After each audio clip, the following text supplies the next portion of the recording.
My name is Stephanie and I run a website called I Passed the CMA Exam. And besides running the site, I'm also the CFO of a charity called New Sight Eye Care.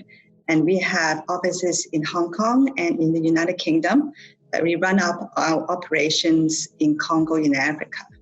So I see the value of CMAs on a daily basis. So I'd like to just focus on my charity role to share with you how CMA skills can apply to real-life situations. So one of the major roles of CMA is to help analyze the nature of the expenses, traditionally on a monthly basis, but nowadays more on a real-time basis. So what I mean is, for example, if I meet a major donor, instead of just sending them like a sheet of paper, I would actually bring my laptop and then show them the cash flow projection, capital budget, operating budget for example, and they will ask questions with me, usually able to show them immediate graphs or charts using various financial software. So this is, I would say, and CMA skills in the 21st century. So we are no longer a bean counter anymore. We have to know financial analysis very well. So the other thing is, as I said, technology is very important, especially in an international charity like this. You can imagine we use Zoom a lot, and we have a virtual office. So technology is crucial in everyday running of business in charity or in corporations. And CMA exam does cover a lot of the technology areas. And that, I would say, internal control is also very important, because as an international organization, sometimes in smaller or in developing nations, we have to make sure that internal control is in place, such that, for example, the staff in a local country or in country A actually knows that what is required in the regulation in country B. CMAs provide a lot of values to all the organizations in which they work. I think one of the interesting parts of the CMA is how has it evolved over time. And if you follow the topics in the examination and the continuing education offered by the IMA, it's interesting to see how it's been updated over time. So when I started as a CMA, just the knowledge of strategic planning, cost accounting, decision analysis was a sort of relatively interesting new framework in the business world. And it was great to analyze problems for the why behind the numbers in terms of what would lead profitability analysis to not be good enough in this area. What kind of things are happening with different elements of cost and or revenues that are leading to that result. Over time, the advent of key performance indicators or KPIs and data analytics have taken CMAs down to all sorts of whys behind the number. And what I think is refreshing in most organizations, including the Denver Zoo where I work today, you have cross-departmental teams analyzing problems, and the sort of strategic oversight and data analytics knowledge you bring to the equation is an important part of the team, but the fact that you work with the operating segments of the organization and can cooperate with people is another important part of being an effective CMA.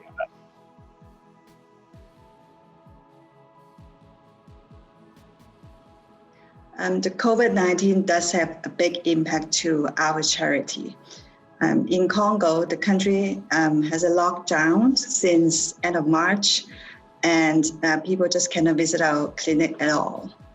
But extraordinary times like this makes the skills of CMA ever more important, in my opinion. For example, we all learn about the BCP, the business continuity planning, but this time we really have to make use of it. So for example, we have an evacuation policy that we implement because we have expats that would like to leave the country.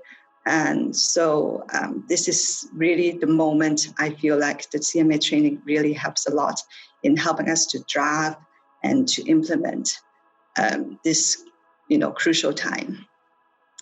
The second one would be cost management. I read from a report that 1 out of 10 charities in the United Kingdom will probably,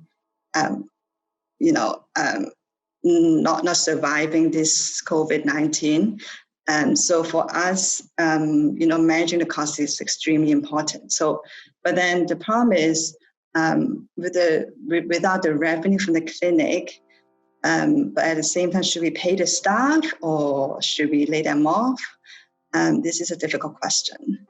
But what we chose to do is to encourage them to instead, improve on their personal development. For example, our nurse, she chose to further her study with reading of her specialties. Usually she was too busy to do that. And for our administrative staff in Congo, he chose to improve his English so he can communicate with me and with the rest of the team. So because Congo is, they use French and Lingala in the country. So for us, we feel like the team actually come out stronger under this pandemic, and we're pretty happy that we make this decision. And the last point I would like to raise is risk management. As you know, CMA exam has a big focus on risk management.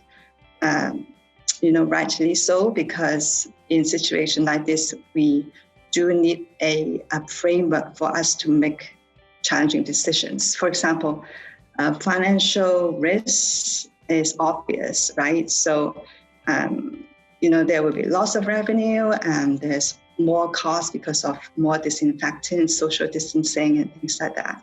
But at the same time, we also have non-financial considerations, such as how to take care of the physical and mental health of our staff and our patients.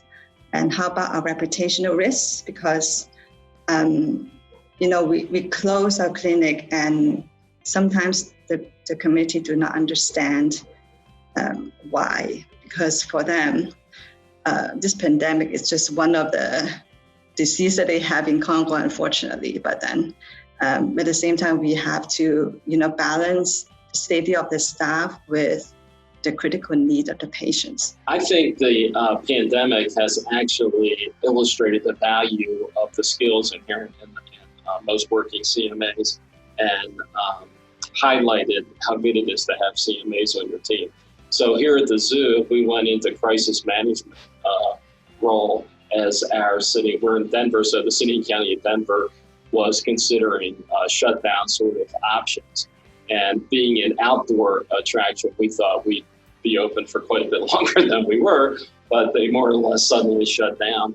And we had an operation ready to, host 10,000 or more people a day and take care of 4,000 animals. Suddenly having 4,000 animals to take care of, but no paying guests or guests of any type to the zoo. So it was a total change in operating mode.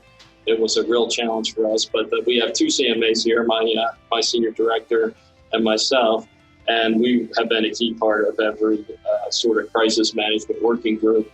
And the first thing that we did as an executive team, and where I supported the team with the analytics, was to sadly decide how many physicians couldn't be at the zoo anymore until we could host something like 10,000 people a day again. So we did more than a 25% reduction in force in the first week of the pandemic. Most of our nonprofit colleagues took several weeks to get to that point. And what happens, the big difference in attacking the analytics and kind of working 24/7 early, is that in the long run, you actually can have less workforce reduction because you started the cost savings right, as close to the beginning as you could. We put some people on furlough, and as soon as we were allowed to reopen, we brought the furlough people back. But the bulk of the eliminations were either open positions that didn't get filled, or people who actually lost their jobs, which is a sad, sad day for any company to have to work through that.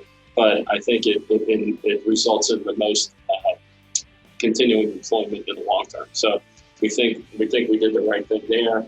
And then the SBA funding program, probably most people have heard of, that goes by PPP initials. We were one of the first organizations to get a PPP loan. All of that actually happened after we had our reduction in force. So while a lot of organizations didn't do any kind of reduction until they used up most of their PPP money, which is happening, we're talking in late July, it's happening around now. We were, we had already done that. And so we were able to bring the furlough people back after we got the PPP money. But that, like, reading the program, understanding the program, going to continuing education sessions, explaining it to the rest of the members of the team, taking the lead in doing the calculations that were embedded in the application. All of these things were items that played right into CMA skill set. And so, again, the two CMAs here played the lead role in working on the PPP application, and we will again in seeking forgiveness when that date comes up.